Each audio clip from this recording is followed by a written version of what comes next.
15 after. Let's go back to your calls right now. My wife is calling me, so I'm on the phone using that. Taylor in New Jersey, you're on the air. Go ahead.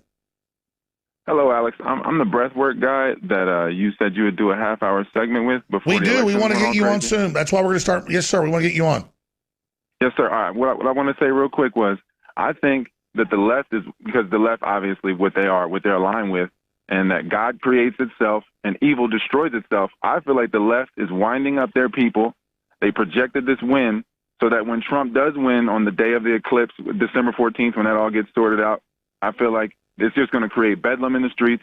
And that's why I feel like they're going right into the COVID news now to create a lockdown scenario in all those leftist areas, to lock those people down, to suppress them even more, so that they go crazy when Trump wins, to really stoke the civil war. And I feel like that's really what they set up. So that I totally agree with you. I totally agree with you, sir. What else do you think's coming?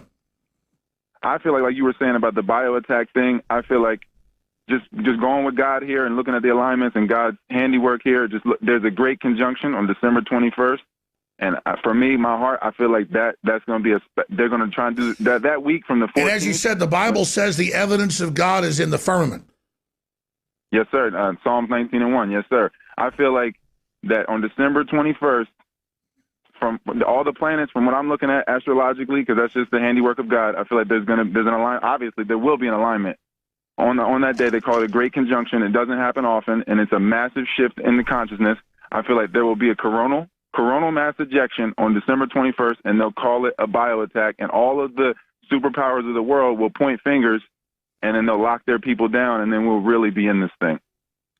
Well, I'll tell you, I look at the globalists, whether it's Zuckerberg or whether it's, they look scared. Have you noticed that? They look really scared. What are they so scared of?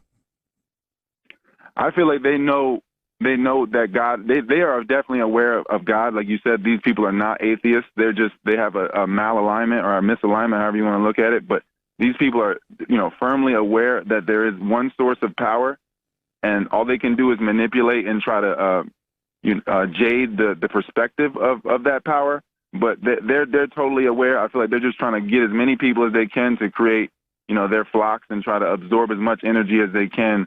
While this is their time, this is it. This is their last shot. Like, this is the death throes of pure evil, and in human form. And I think they're fully aware that love always wins, God always wins. It's just that through these challenges, we cultivate our divine nature. For us to reach heaven, we need these challenges to cultivate that divine nature. And at some level, our enemies are a gift, so that we can cultivate this. And this is the challenge. I feel like, the people that are of the spirit, of the breath, or however you want to look, of the spirit of Christ, the breath of Christ. I hear you, sir. Taylor, you make me feel so good. Josh made me feel so good. Nick, what you said is so beautiful, because I have to just give it to God. I get so upset about this. I feel like I'm not doing enough, but we have to give it to God. Thank you so much, and I really appreciate you. All right, we got time to jam in one